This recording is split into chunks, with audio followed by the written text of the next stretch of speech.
नामर्दानगी वाले सवाल ऐसे हैं जो खुल के नहीं पूछे जाते भाई साहब, तो जवाब चुपके से ढूंढे जाते हैं। कोमल किसी बहाने से अर्जुन का ब्लड टेस्ट करा के वो रिपोर्ट डॉक्टर के पास ले गई, और डॉक्टर ने जब वो रिपोर्ट पढ़ी तो बोला भाई ब्लड टेस्ट तो सारे नॉर्मल है, सारे हार्मोन बिल्कुल ठीक है, ये मेडिकल इशू तो नहीं लगता, शायद मेंटल या इमोशनल ब्लॉकेज है, किसी प्रेशर में है, आप एक काम करो अपने पति को मेरे पास लेकर आओ, तब तो मैं चेक करके कुछ बता पाऊंगा। अब कोमल का मन उलझ गया, अगर ये बीमारी नहीं तो क्या वजह है, और वो अर्जुन को क्या कह के इस डॉक्टर के पास लेकर आए। कभी कभी एक सवाल तलवार से भी तेज होता है। रात का वक्त था, कोमल अर्जुन के बाजू में बैठी थी बिस्तर पर। धीरे से कोमल का हाथ अर्जुन के हाथ पर गया और बोली, मैं कुछ गलत कर रही हूँ क्या? आप मुझसे ऐसे दूर दूर क्यों रहते हो? अर्जुन को लगा जैसे उसकी सांस रुक गई है, कैसे दे सवाल का जवाब। अर्जुन ने उसकी आंखों में देखा कुछ सेकंड, फिर नजर झुका ली। गलती तुम्हारी नहीं है, बस वक्त की है कोमल।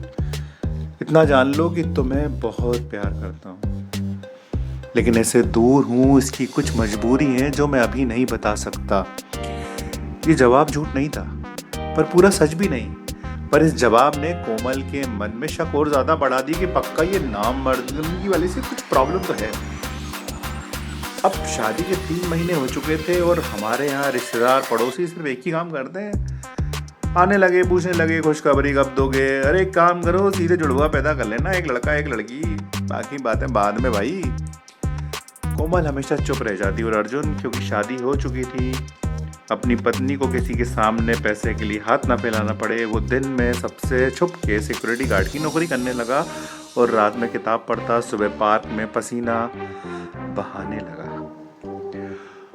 अर्जुन ने भागना शुरू कर दिया था, पैरों से नहीं, वो अपनी कमजोरियों से नहीं, अपनी जिम्मेदारियों से भाग रहा था। दौड़ने का डर तो अब भी उसके अंदर बना हुआ था। उस रात अर्जुन पहली बार भागा नहीं, कोमल के पास आया और कांपते हुए होठों से बोला, कोमल मैं बाप बन सकता हूँ, पर अभी बनना नहीं चाहता। पहले मैं तुम्हारे लायक बनना चाहता हूँ। सिर्फ शारीरिक संबंध से प्यार नहीं होता कोमल, प्यार समर्पण होता है। कोमल चुप थी, समझ नहीं पा रही थी कि ऐसी क्या कमी है अर्जुन में जो उसके लायक नहीं बन पा रहा है।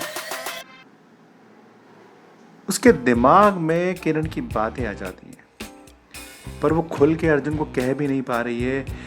बस कोमल के आंसू बह रहे थे। पहली बार उन आंसुओं में इल्ज़ाम नहीं था। भीगी आवाज़ में बहुत ही शांत कोमल ने कहा, आप सीबीआई में हो, ये क्या कम है मेरे लिए, और कुछ नहीं चाहिए मुझे, कोई और वजह तो नहीं। आप फिर क्यों ऐसे कहते हो कि लायक नहीं हूँ?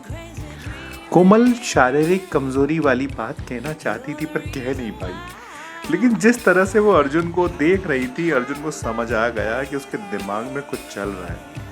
कोमल ने फिर अपनी सहेली का एक झूठा किस्सा सुनाते हुए कहा कि पता है, हमारी एक सहेली के पति ना उसके पास नहीं आते थे, तो उन्हें ना वो फिर एक डॉक्टर के पास ले गई।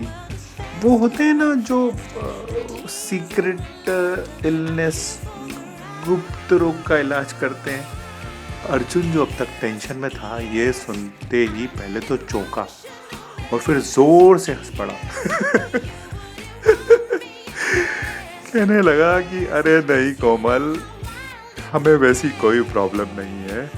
और उस वक्त अर्जुन फ्लो में सच बोलने पे आ गया। कहने लगा, दरअसल सच तो ये है कि